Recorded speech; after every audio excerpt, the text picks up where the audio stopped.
Championnat d'Afrique de Nations de volleyball dans les deux versions. La République du Rwanda est en train d'abriter ce championnat qui sont qualificatifs pour les championnats du monde de la spécialité. La République démocratique du Congo prend part à ce championnat au niveau du Rwanda avec ses deux équipes nationales de volleyball. Version féminine qui va commencer bien sûr la compétition qui était prévue de démarrer depuis hier le 10 mais qui va commencer le 12 et la version masculine qui a déjà commencé, qui a joué quelques matchs. Et cet après-midi, nous allons suivre ce que va être la troisième... Oui, en quelques minutes, bien sûr. L'autre sortie, bien sûr, de la République démocratique du Congo. Si ma mémoire est bonne, je crois la troisième sortie face à la Tunisie. La quatrième sortie, bien sûr, face à la Tunisie. La République du Congo qui avait fait une mauvaise entrée dans cette compétition avec une défaite. Mais elle s'est ressaisie. Elle a pu se racheter avec la rencontre devant le Mali. Et la République du Congo est assurée de pouvoir se qualifier et d'arracher la qualification, bien sûr, pour la phase finale de ce championnat du monde qui vont être organisés, bien sûr, à l'issue de cette compétition qui est en train de se jouer du niveau, en ce qui concerne le continent africain, au niveau de la République du Rwanda. Et pour ce qui est du football, nous avons les interclubs de football qui vont commencer toujours ce week-end et le premier club de la République du Congo qui va entrer en lice ce week-end, il s'agit bien sûr de Maniema Union. Nous allons en parler en long et large. Est-ce qu'il y a tous les atouts pour que ce club qui est en train d'acquérir petit à petit de l'expérience à ce niveau de compétition africaine de football, est-ce que cette saison, il pourra aller un peu plus loin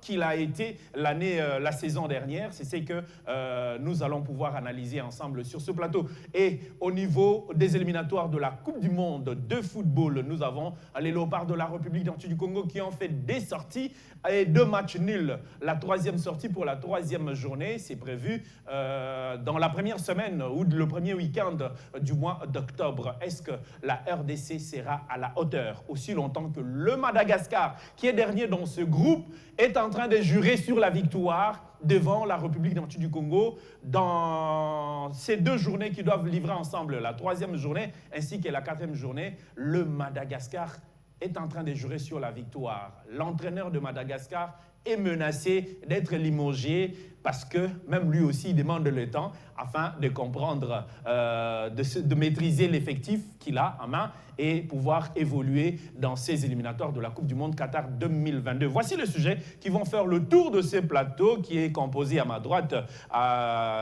Nous avons Juvel Machek à qui j'ai dit la bienvenue. Bonjour Jean-Louis, bonjour à tous les téléspectateurs de Bion Télévision, bonjour à Joyce Ngomba. Voilà, et à ma gauche, il y a Christian Nyanga qui était absent le week-end passé. Effectivement, je suis très heureux d'abord de signer mon retour dans ces magazines Sport Débat. Et je tiens également à saluer tous les téléspectateurs qui nous suivent en ce moment, également à Juvel Machek et à vous. Salut, je pense que nous allons nous régaler par rapport aux interventions que nous allons faire au cours de cette émission. Ça c'est sûr, parce que ce soit du côté de volleyball, c'est le premier sujet que nous allons aborder. Apparemment, l'entame du championnat n'a pas été en fait, ne prévoyez pas, ne présagez pas une victoire quand même. Certainement, oui. On s'est posé toutes ces questions. Comment cette sélection pourra aborder ses premiers matchs, vu qu'ils se sont déplacés avec les moyens de bord, comme on l'a toujours dit. Voilà. Le gouvernement qui n'a pas, jusqu'à présent, soutenu d'abord cette délégation qui s'est déplacée. On a vu dans nos précédentes éditions, les gens, nos fidèles téléspectateurs, dans nos précédentes éditions du Journal des Sports, mais aussi ici, nous avons également évoqué ces problèmes de subventions, mais voilà, ils se sont quand même déplacés. Et on s'y attendait les moins également avec ces résultats. Certes, lors de la première journée face au Cameroun, la RDC était passée à côté de son match. Et on attendait la deuxième prestation face au Niger. Ça a été, bien que c'était un tie-break. C'était difficile, hein? Certainement, oui. Ça n'a pas été facile. Mais voilà, on s'y attendait les moins, surtout face à la sélection malienne, où la RDC a prouvé que voilà, elle pouvait aller plus loin possible dans cette compétition. Mais ça reste encore, la question reste encore d'être posée, celle de savoir si la RDC pourra passer cette étape des quarts de finale tout à l'heure face à la championne du titre, la tenant Tunisie. du titre. Voilà, les tenants du titre, la Tunisie. C'est un match qu'on attend beaucoup plus avec beaucoup d'attention parce que nous souhaiterons que la RDC puisse passer cette étape. Ça sera pour l'honneur de la nation surtout. Voilà. Et la République démocratique du Congo qui a gagné le match devant le Mali avec un score de 3-7-0. Oui. Mais apparemment, ils n'ont pas convaincu. Et même eux-mêmes, ils sont pas... Jusque-là, ils n'ont pas encore réalisé qu'ils ont gagné ce match à 3-7-0. Oui, maintenant, s'il faut voir d'ailleurs la joie juste après ces matchs, c'est la prouve à suffisance qui s'attendait également les moins par rapport à cette prestation. Voilà. Donc, c'est un exploit. C'est un exploit, pourquoi? Parce que c'est la deuxième fois que la RDC arrive à cette étape de la compétition. Alors, c'est un match qu'on attendait également avec beaucoup de stress, beaucoup d'attention, et ainsi de suite. Mais voilà, au finish, la RDC, la détermination, mais aussi la confiance en soi a poussé à ce que les athlètes de la République démocratique du Congo puissent aller à la hauteur. Je crois que c'est les discours forts du coach qui a également joué pour aller motiver ses joueurs. Mais on se félicite déjà pour cette étape, même si on sera éliminé de cette compétition. Mais déjà, on a quand même marqué les empreintes. Comment est-ce que tu prédis qu'on sera éliminé? Et Non, si, si aujourd'hui la RDC réussissait à battre la Tunisie? Heureusement que j'ai dit dans les conditions. J'ai dit, même si on sera éliminé, mais déjà on peut quand même se féliciter pour cet exploit. Je n'ai pas prédit directement qu'on sera éliminé dans cette compétition. La défaite devant le Cameroun, c'est comme si c'est l'affaire de Vidinik avec le football en 74. Parce que le premier match de la sélection du volleyball de la RDC, c'était face au Cameroun, la première journée, alors que le sélectionneur, c'est un Camerounais. C'était pas un problème de... Ou soit l'entraîneur camerounais qui est en train de coacher la sélection camerounaise certainement connaîtrait la façon de faire de l'entraîneur. Je pense que, en fait, je pourrais dire par rapport à ce fait, c'est aussi d'abord un petit défaut. Sans pour autant oublier que c'est ici une grande nation de volleyball. D'avoir à la tête du staff technique un expatrié, c'est aussi vraiment ça, les grands bémols.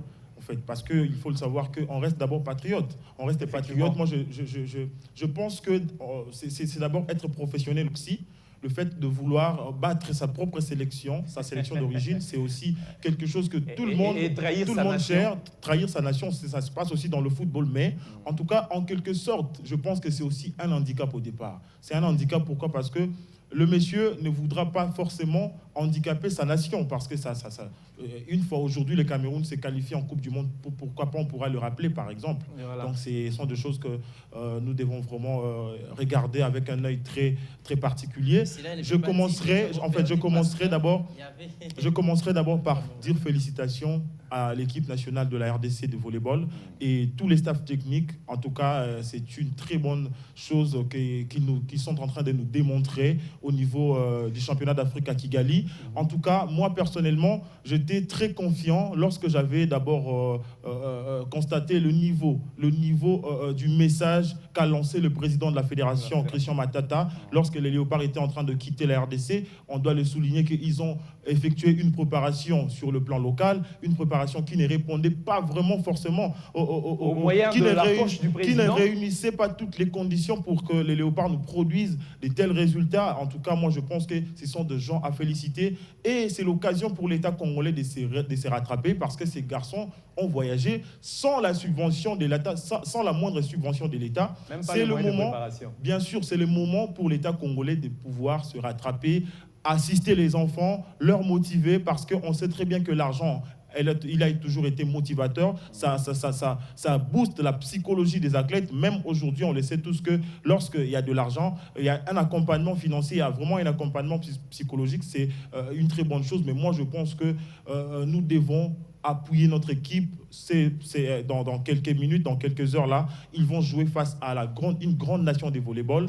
C'est la Tunisie. En tout cas, ce n'est pas la moindre formation, ce n'est pas la moindre nation sur le plan sportif en Afrique ici. Ouais. En tout cas, je pense que on doit tous être derrière nos Léopards parce qu'ils sont en train de jouer une CAN. En football, on parlerait de la Coupe d'Afrique des Nations. Donc, c'est comme si les Léopards nous ont qualifiés dans la Coupe d'Afrique des Nations de football.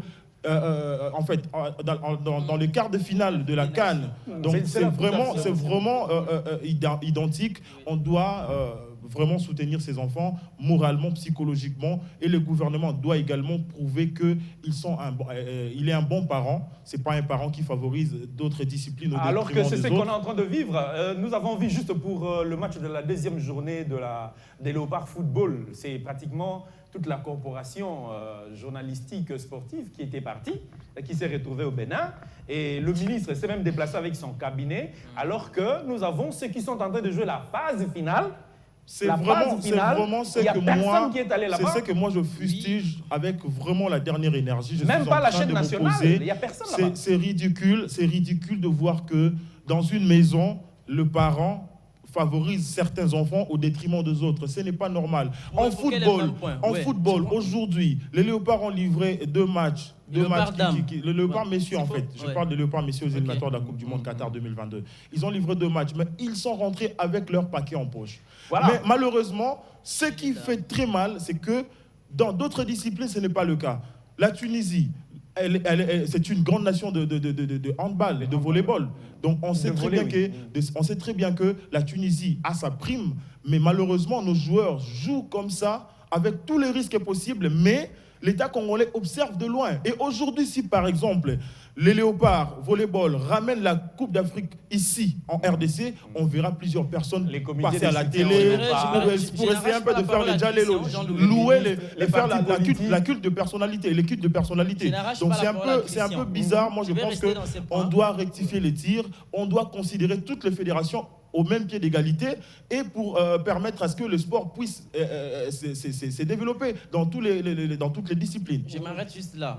En parlant de l'injustice, puisqu'il faut le dire comme ça, c'est l'injustice au niveau de la gestion du football et les sports en général. Au niveau du ministère, du ministère des Sports. Je prends l'exemple.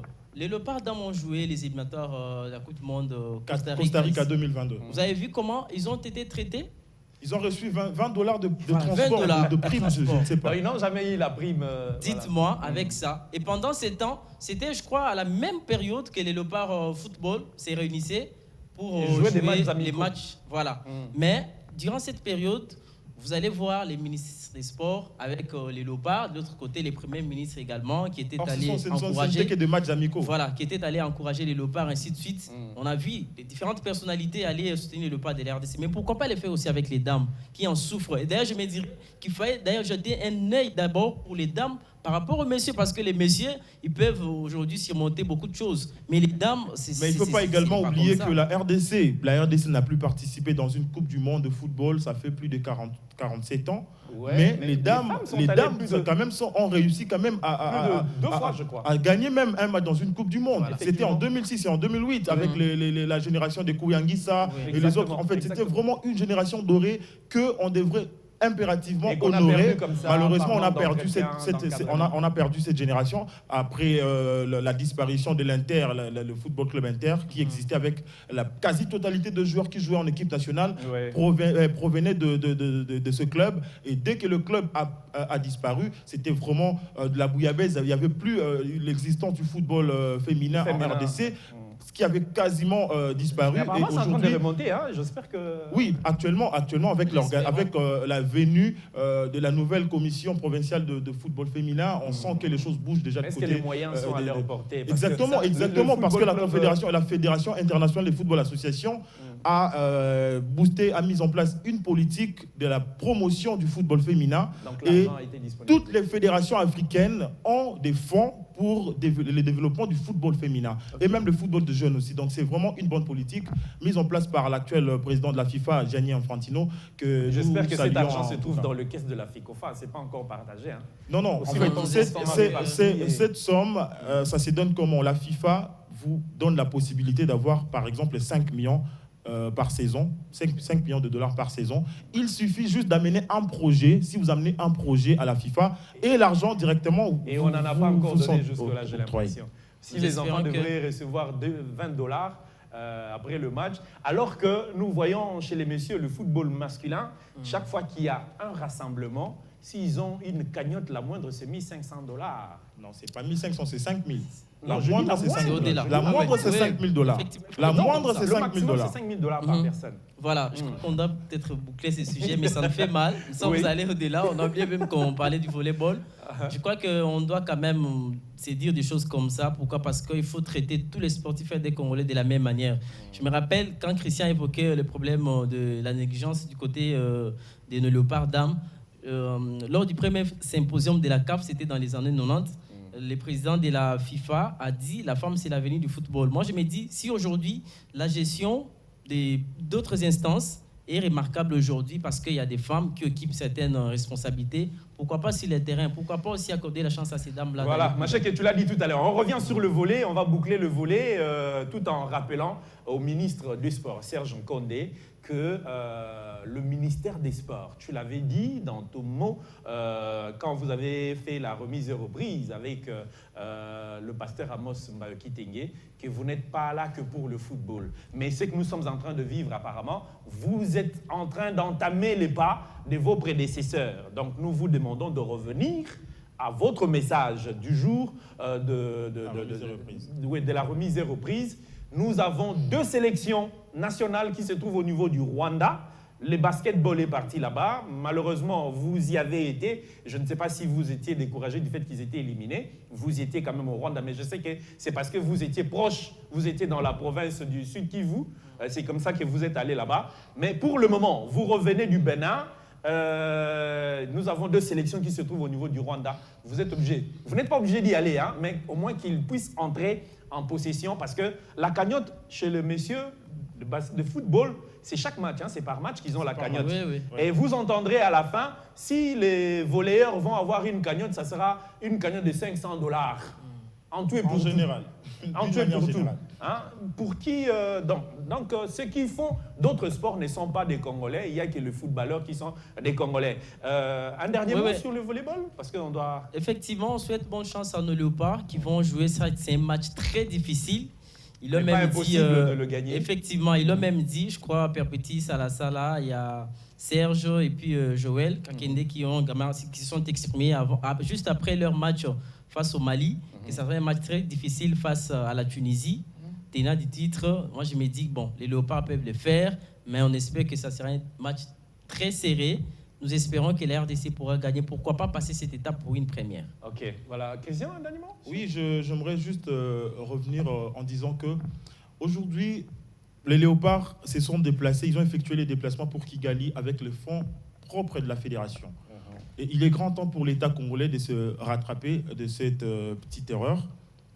Moi, je pense que ces enfants, l'étape à laquelle ils ont pu accéder, c'est vraiment un exploit parce que si on analyse le contour de leur préparation, en tout cas, c'était une sélection qui ne devrait même pas franchir le 2e tour. Exactement. Heureusement, Dieu merci, les enfants ont donné le meilleur d'eux en étant patriotes d'abord. Ils ont mouillé les maillots, ils ont offert de bonnes choses à la RDC. On doit également reconnaître cela.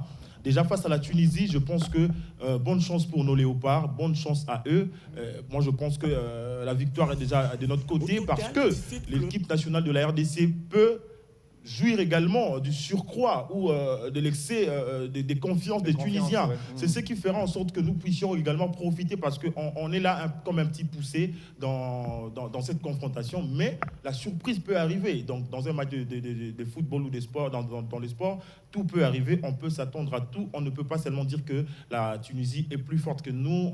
On part d'office moins favori par rapport à la Tunisie. Mais moi, je pense que l'espoir peut rester sans pour autant oublier que les préparations ne sont pas à la même hauteur. Hein. La Tunisie bien sûr, mais je crois que sa nation on ne peut pas directement, on peut pas d'office dire qu'on va perdre. C'est vrai, on ne déclare pas. On peut pas aller affronter. On ne peut pas aller affronter un adversaire tout en ayant en tête déjà que je suis une victime expiatoire. On va me battre, on va me tuer. Non, il faut d'abord avoir la confiance en soi. Après le reste viendra après. Si cela était le cas, David n'allait pas battre Goliath. Donc, Jean-Louis, il faut tenir compte de la préparation en rapport avec les moyens également, et puis les avantages extrasportifs. Moi, je me dirais que nous sommes en bas, s'il faut le dire, dans toutes les disciplines. Nous sommes hors normes. Hors normes, oui, effectivement, il faut le dire comme ça. Sauf quelques joueurs en termes de football, mais il faut dans toutes les autres disciplines, En tout cas, nous sommes très en bas. Si aujourd'hui, avec ces petits exploits qu'on est en train de voir, c'est l'effort et surtout l'amour du pays. Sinon, s'il faut tenir compte de ça, de la préparation, on est à côté. C'est le patriotisme de Christian Matata. Voilà, on va pouvoir boucler ces sujets, bien sûr, du volleyball, tout en espérant... Ah oui, il y a... Oui, okay, qui sont exprimés. D'accord, on peut voir un peu, on peut suivre cette interview après le match, cette victoire devant le Mali. En tout cas, c'était en fait formidable parce que tout le monde, en tout cas, voulait pousser, toute l'équipe était là pour pousser en fait tout le monde. On ne voulait même pas lâcher un ballon qui puisse tomber en fait chez nous. Et c'était vraiment très formidable en fait la victoire d'aujourd'hui. Notre prochain match, ça sera vraiment un match très très difficile et on a vraiment besoin de vos soutiens, de continuer de nous soutenir et je vous remercie tous. Nasepeli makasi na bamasa nanga nyonso nazalaki na bango elakisi vraiment ke mosala oyo biso tokendaki osala komi obimisa yango na miso ya bato motivation na bino nde esala biso bien tokende liboso. D'abord, premièrement, je remercie l'Éternel pour cette victoire. Et deuxièmement, je remercie le peuple congolais, le numéro 1 du peuple congolais qui est le président de la République. D'abord, c'était un match difficile pour nous. Hier, le coach en entraînement nous a dit, les gars, ça passe ou ça casse, on doit gagner cette match. Gagner cette match, c'est un visa pour nous d'être qualifiés pour le quart de finale. C'est pour cela que nous sommes vraiment déterminés à gagner cette match. C'est pour cela que tu as vu, Inch'Allah, Dieu merci, on a gagné cette match. Ouais, merci. Ce genre de compétition, je regarde beaucoup des équipes. Toutes les équipes sont du meilleur. C'est pour cela nous sommes restés sereins, malgré le score c'était serré dans le deuxième set. On s'est dit, les gars, on s'est rappelé hier, le coach nous a dit, on doit gagner cette match. C'est pour cela nous sommes restés sereins, on a continué à travailler, on a continué à être confiants. C'est pour cela, tu as vu, on a gagné cette set et la prochaine set, le troisième set, on a fait l'essentiel. Même le score à la troisième set, c'était serré. Nous sommes même venus à 21-20, après 22-20. C'est pour cela on est resté vraiment serein. C'est pour cela on a continué jusqu'à résultat final. On a gagné 3-0 et je dis merci et félicitations à tous les gars pour cette victoire. Voilà, donc toute la nation, sinon la presse au niveau de B1 est derrière vous, les léopards. Allez-y et faites-nous voir, faites-nous rêver, hein, faites-nous rêver. Nous espérons que le ministre des Sports a entendu ce que nous sommes en train de décrier, ainsi que le Premier ministre qui est passé à ce ministère, bien sûr, du sport. Nous espérons qu'une solution va être trouvée avant ce match qui va commencer dans quelques minutes. Alors, parlons du football. Nous avons des clubs engagés dans l'interclub africain. Maniema Union entre déjà en lice. C'est le tout premier club congolais qui entre en lice ce week-end. Est-ce que ce club a les atouts qu'il faut pour pouvoir surpasser l'étape où il s'était arrêté la saison dernière? D'abord, il faut souligner que c'est une première pour Maniema Union de jouer en Ligue des Champions. Maniema Union a souvent été qualifié en Coupe de la Confédération. C'est une équipe qui joue toujours à la configuration, habituée à être éliminée dans le premier, deuxième tour. Et nous osons croire que cette fois-ci, en Ligue des Champions, Maniema Union pourra faire mieux, bien que c'est une autre étape de la... En fait, c'est un autre niveau. Mais qui est supérieur à la Confédération. C'est un autre niveau sur le plan africain. On ose croire que les erreurs du passé vont leur servir de leçon pour faire le mieux, de telle en sorte que de passer au moins ce tour, ce préliminaire, parce que la formation de Bouengidi n'est pas aussi une bonne formation. On doit le reconnaître, cette formation avait joué avec Mazembe, si je ne m'abuse pas. Exactement. Elle avait réussi quand même à tenir tête devant Mazembe. Et Maniema Union doit vraiment répondre, doit avoir du répondant par rapport à cette formation, par rapport à cette confrontation. Et moi, j'aimerais dire que Maniema Union doit apprendre des erreurs du passé. Ça, c'est une autre compétition. C'est le haut niveau africain. Donc, avec Daoula Lopembe, j'ose croire que tout ira mieux. Et au vu de la préparation qu'ils ont effectuée avec le Mercato, bien que Maniema Union a perdu plusieurs de ses cadres, le Marseille Ngimbi et les autres, je pense que la venue déjà d'Eriki Toulengue et les autres joueurs qui ont signé avec Maniema Union, on ose croire qu'avec la philosophie de Daoula Lopembe, que tout ira mieux, mais on croise le doigt en tout cas pour cette formation parce que la RDC est représentée par 4 clubs, le tout-puissant Mazembe en Ligue des Champions et Maniema Union. En Coupe de la Confédération, c'est le DSMP, l'AS Raceway Club. Heureusement, ces 3 clubs sont exemptés du premier tour. Ils vont entrer en lice lors de la prochaine étape. En tout cas, Maniema Union, c'est le seul club qui joue en Ligue des Champions, les préliminaires de la Ligue des Champions actuellement, les préliminaires. Donc, on ne peut que dire bonne chance à cette formation. Il ne faut pas également oublier, de l'autre côté, en Ligue des Champions féminines, la première édition expérimentale Zone Afrique centrale, le football club féminin Amani est en train de représenter également la RDC. Vient de l'est de Lualaba. Maniema, je pense. Maniema, okay. Ils sont en train de représenter la RDC en cette première édition inaugurale ou expérimentale de la CAF. La formation de Maniema, en fait, Amani avait perdu par 1 but contre 4, c'était à Malabo, par cette formation de Malabo Kings qui avait malmené en tout cas nos filles congolaises. En tout cas, on ose croire que le match retour qui va se jouer ce dimanche à Kindu, les filles vont donner le meilleur d'eux, ils vont se surpasser avec du réalisme. Est-ce que ces filles ont touché aussi les titres des voyages parce que le club engagé... En fait, bien sûr que oui, parce qu'on le sait très bien qu'avant même la compétition, l'État congolais subventionne la préparation des clubs.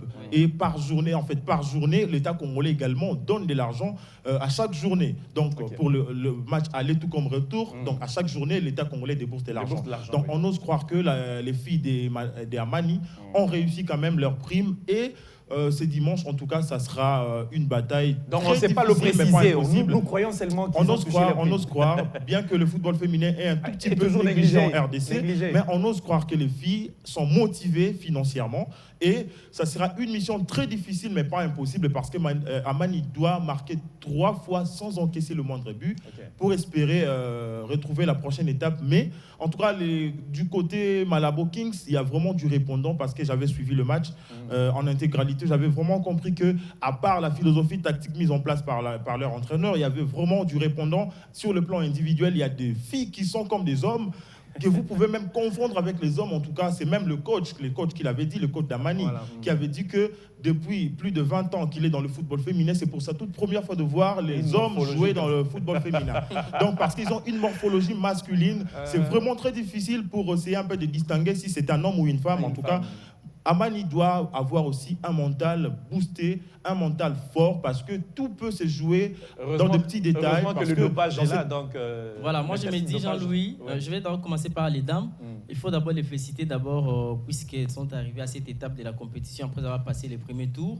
Je me dis, ça ne sera pas un match facile. Le coach Raphaël Moss également l'a dit. Certes, l'équipe s'est bien préparée, le moral est au zénith, mais ça sera un match très difficile. Pourquoi? Parce que déjà, le fait de perdre à l'extérieur 4-1 et espérer gagner 3 buts chez vous à la maison, je crois que c'est une mission qui est impossible, mais difficile, mais pas impossible. Voilà. Je me dis que voilà, Amani sera face à un adversaire très coriace. Comme l'a dit Christian, nous avons vu les images, comment cette équipe a malmené le club RD congolais. En tout cas, sinon, si Amani aujourd'hui arrivait à passer cette étape, ça serait un exploit. Mais sinon, pour l'instant, l'équipe RD congolais se retrouve dans une position très précaire et compliquée. Et c'est le souhait d'ailleurs, on espère vraiment de pouvoir passer cette étape. Effectivement, on espère au moins, parce que si cette équipe vient marquer ne serait-ce qu'un seul but, tout sera compliqué. Et ce que Amani devait faire plutôt depuis les matchs allés, c'est de limiter les dégâts, elles étaient plutôt moins vigilantes.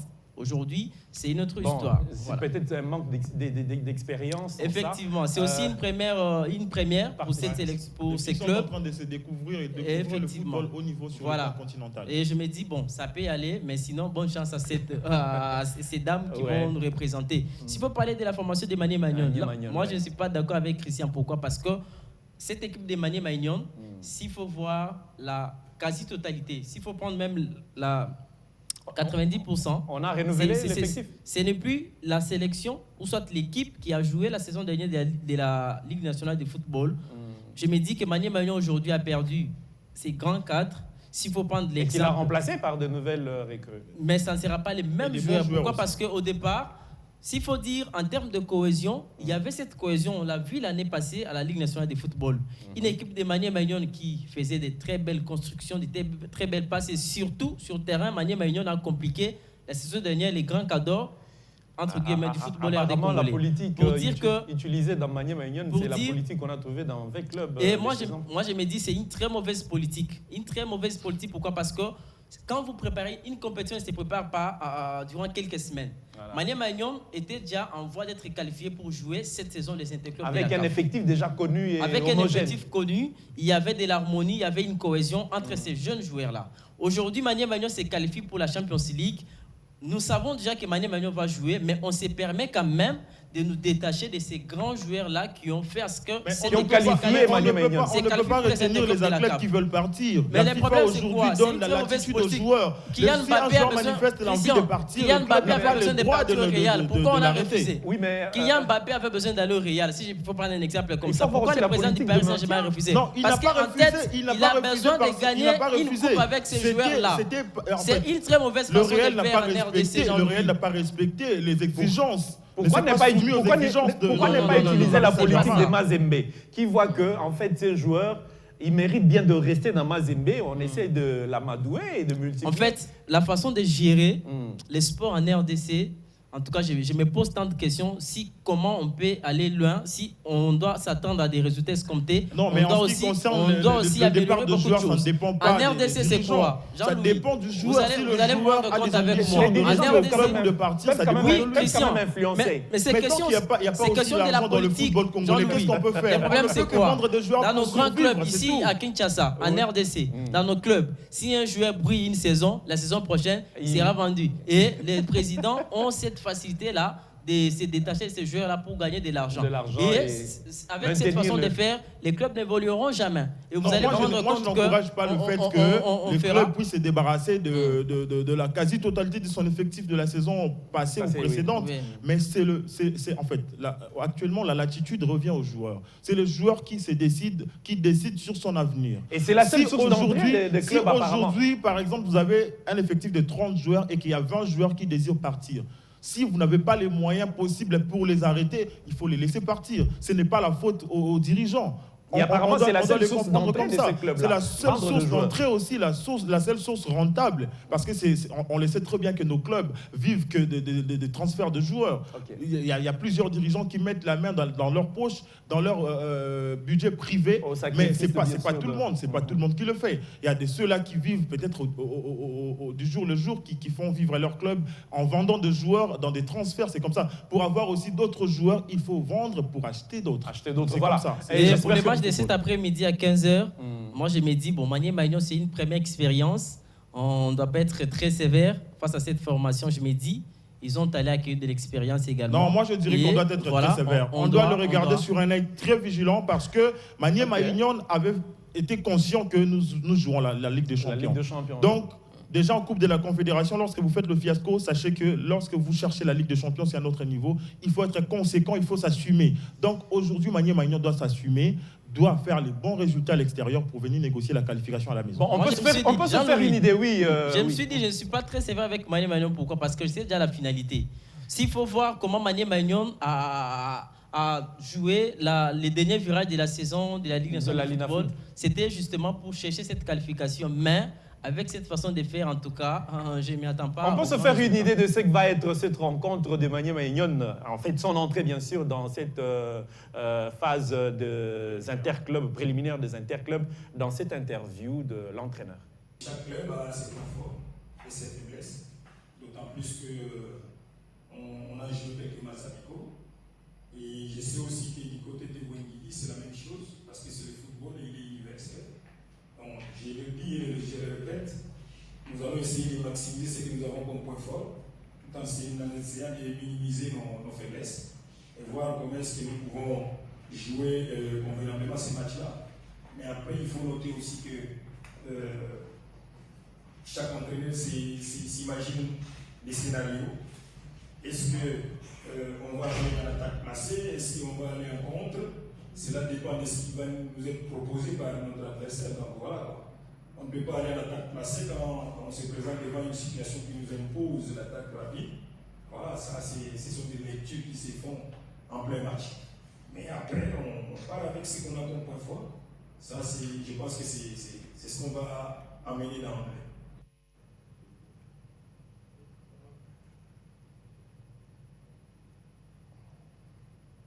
Voilà, donc là, c'était à partir de cette interview, chacun peut se faire une idée de ce que va être la prestation des Maniema Ignone. Je pense qu'on peut boucler ce dossier. Oui, avant de boucler, je me dis qu'il y aura d'autres rencontres qui vont se jouer. Suite au coup d'État qui a occasionné les reports du match de la CAN, Guinée-Maroc, les clubs engagés également au Saint-Club de la CAF de ces pays. Mais tout est paisible. Sont également impliqués. Pourquoi? Parce que leur calendrier a été également bouleversé. Les matchs qui devaient se jouer à domicile, la CAF les a délocalisés à l'extérieur. Donc ça sera pas facile. Comme il y a les clubs Wakria en Ligue des Champions qui jouera sa qualification à Diambars face à la formation d'Etienne. Ça sera au Sénégal. Le 12 septembre, il y a Anglo Gold qui est également Champions League qui jouera les Nigérians des Bailesa United. Ça sera au Nigeria.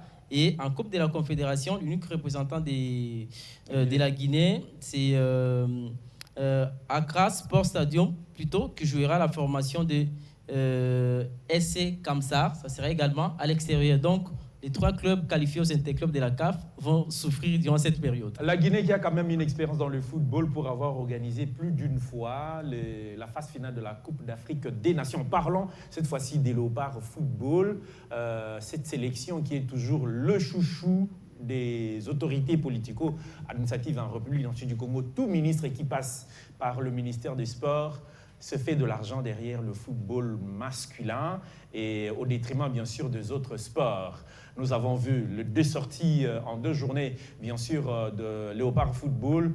Et la toute dernière, c'est au Bénin. Le ministre s'est même rendu au Bénin pour suivre ce match avec tout son cabinet. Nous avons vu la visite qu'ils ont eu à faire à travers un terrain municipal dans plein capitale, bien sûr, du Bénin. Le ministre est accompagné de son bureau, de tout son comité du bureau, alors que nous avons d'autres sélections qui manquent.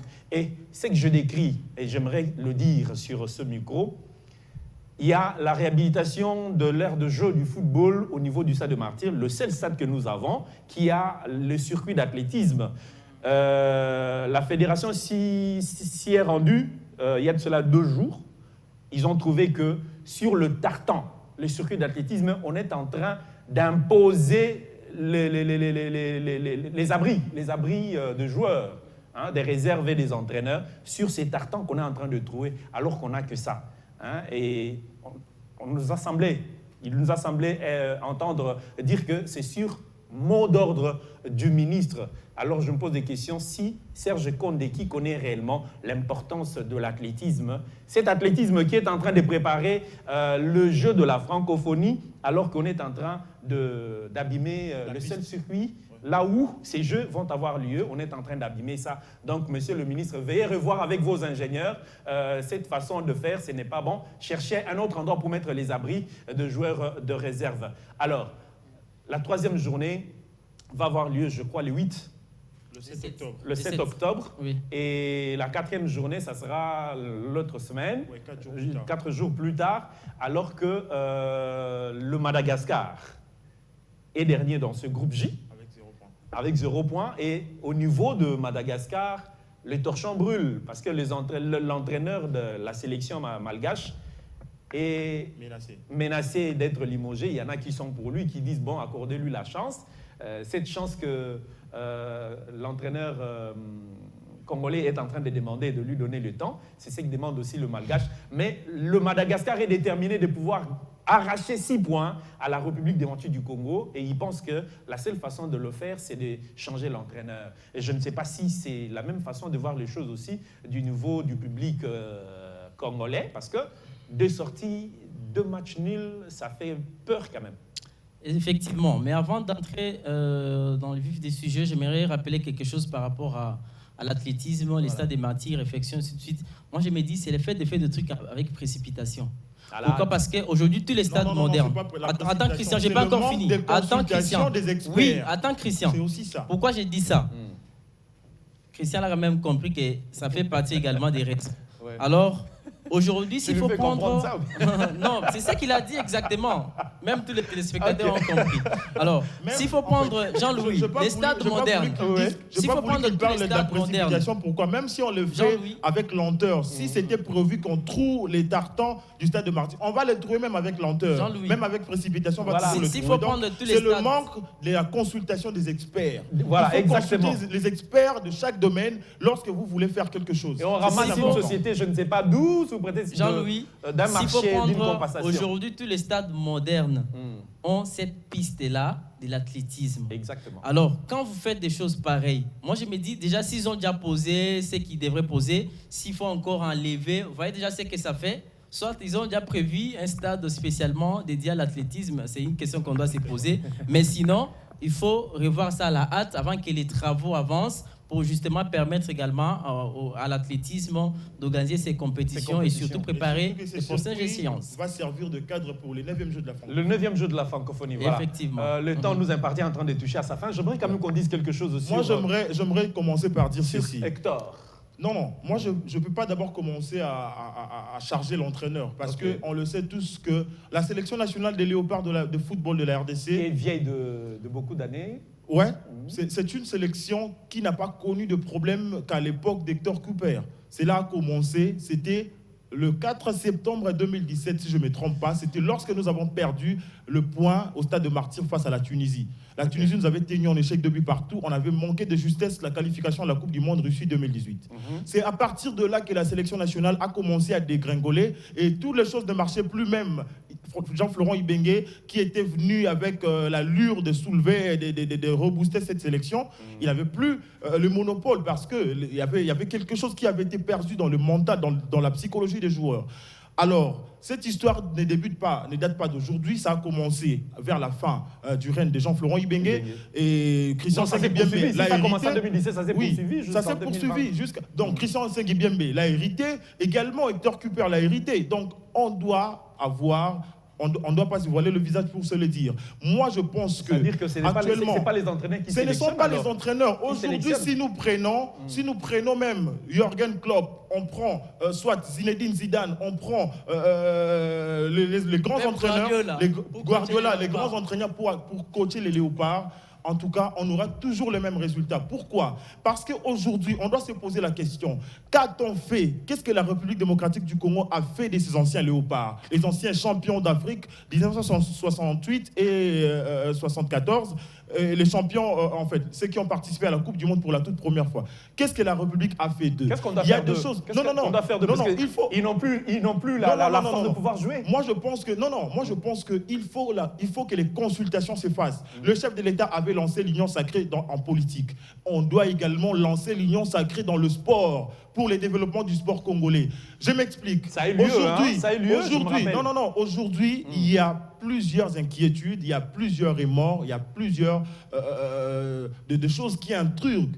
Les léopards, les anciens léopards, les Mayoki Bema, les jeunes Kabongo, ceux qui ont fait la pluie et les beaux temps des léopards. On doit se mettre autour d'une table. Et Jeune est quand même dans le méandre du football. Bon, il est dans le méandre du football, mais est-ce qu'il est consulté? Il faut consulter ceux qui ont vécu avant nous. Pour que la sélection puisse encore redécoller, moi je pense que les états généraux, pour ne pas parler du sport, parler au moins de football. Je pense que ce n'est pas une bonne politique. Parce qu'on a vu avec l'Argentine... Attends un peu. La Coupe du Monde de 2010 en Afrique du Sud, on a vu avec l'Argentine, ils ont recouru à Maradona, mais ça a été... non, Maradona, ce n'est pas le football argentin. Maradona aussi a été athlète comme les autres. Moi, je pense par rapport à ta politique. Non, ma politique... Écoutez la suite et fin de ma thèse. Moi, je pense que l'affaire... à la qualification, en fait, la qualification à la Coupe du Monde est une affaire de tout le monde, est une affaire d'État même. Vous allez vous rappeler... Mais l'État, il met écoutez, tout son je n'étais pas encore né à cette époque-là, mais avec l'histoire, j'avais consulté l'histoire. Nous consultons l'histoire, nous tous. Nous savons que si les léopards avaient réussi quand même à ramener la Coupe d'Afrique ici au Zaïre, à l'ex-Zaïre, c'était sous l'impulsion de Mobutu, du président Mobutu, du maréchal Mobutu. C'était une politique. Il a fait venir les meilleurs de l'Europe pour venir jouer en sélection. Exactement. Donc moi je pense que cette histoire de la qualification à la Coupe du Monde doit impliquer tout le monde. y compris les politiques, y compris les anciens léopards, y compris tous ceux qui font partie prenante de la chose sportive, ils doivent se mettre autour d'une table, se consulter, se parler, et puis la direction technique nationale doit apporter une bonne politique pour rebooster le football congolais. Si tu consultes bien l'histoire, tu verras que ce rassemblement qui a été fait par Mobutu a apporté la poisse aussi au niveau de l'équipe nationale de football en 74. Il faut rappeler également. Bien sûr, c'est ce que ça sert à rien. Ça sert à rien de Écoutez, recourir. je dois finir, je dois chuter par là en disant que lorsque je parle, je me dis que la qualification à la Coupe du Monde, c'est une affaire de tout le monde, c'est aussi une affaire d'État qui doit vraiment impliquer et les politiques. Une impulsion politique est nécessaire. La politique, en fait, l'impulsion n'est pas seulement le fait de parler, c'est en acte. Aujourd'hui, je prends un petit exemple. L'État leur donne tout, non? Attendez, ils n'arrivent pas à donner le résultat. Je prends un exemple typique. Les léopards, avant d'effectuer les déplacements vers le Bénin, ils ont passé plus de 2 heures dans l'avion. Ils ont déjà embarqué, mais il n'y avait pas moyen de décoller. Pourquoi? Parce qu'il n'y avait pas l'argent qui n'avait pas encore, qui est arrivé en leur possession. Donc pour décoller, ils avaient besoin d'argent. Chose grave encore. Les léopards qui étaient venus ici, les binationaux qui étaient venus pour avoir un passeport congolais, pour avoir la nationalité sportive congolaise. Vous savez ce qu'ils ont subi? Quoi, ils n'ont pas eu ces passeports? Ils n'ont pas eu ces passeports. C'était pourquoi? Parce qu'on leur a produit un ordre d'émission par le ministre. Ils sont restés à Kinshasa. Semblerait qu'au niveau du ministère des Sports, écoutez, s'il vous plaît, au niveau du ministère, il n'y avait pas de... Non, je chute là. Chute quand même parce le que... ministre des Sports a élaboré un ordre d'émission pour les 6 ou 7 léopards qui étaient restés à Kinshasa pendant que les autres étaient allés jouer à Lubumbashi. Ils sont restés ici pour la capture. Après la capture, on leur donne le passeport congolais, ils rentrent avec. C'est ce qui va permettre à la FECOFA de mettre l'attestation des nationalités, le passeport, comme preuve que les joueurs ont accepté d'avoir la nationalité sportive congolaise. Malheureusement, au niveau du ministère des Affaires étrangères, on leur répond que la nationalité congolaise est une et exclusive. Elle ne peut pas être mélangée. Vous voyez à ce niveau que je suis en train de dire que tout le monde doit jouer sa partition dans la qualification des léopards à la Coupe du Monde. Le ministère des Affaires étrangères ne maîtrise rien sur ce qui est de l'obtention de passer, disons, de la nationalité sportive. Oui. Voilà pourquoi. Tu n'as que 2 minutes. Oui, voilà pourquoi, avec tous ces problèmes, il fallait tenir aussi compte de la base locale, c'est-à-dire les meilleurs qui se sont distingués à notre championnat. Mais comment tenir compte de cette base aussi longtemps qu'au jour d'aujourd'hui, que peur n'est pas en RDC? Je me dis, il est déjà parti. Je me dis, on doit arrêter d'être complexé, c'est-à-dire quoi? Copier les autres. Parce qu'il y a tel entraîneur qui a fait ceci, c'est là, on doit les prendre pour coacher, je ne sais moi, la sélection des Congolais. Jusqu'aujourd'hui, s'il faut poser la question, qu'est-ce que Cooper a fait? On vous dira, il n'a rien foutu. Je vous avais dit que c'était un retrait. Le problème n'est pas Cooper. Le problème, c'est quoi? C'est un faux débat. Je n'ai pas encore fini. Il y a certains qui disent même qu'il a un déficit de communication entre les joueurs et l'entraîneur parce qu'il je n'ai pas encore fini. Oui, ce sont les points qu'il faut tenir compte. Non. Pourquoi? Parce que moi, je pense que l'histoire de la communication entre coach et joueur, c'est un faux débat parce que le coach a une interprète. Tenir compte. Bien sûr, mais il faut faire attention.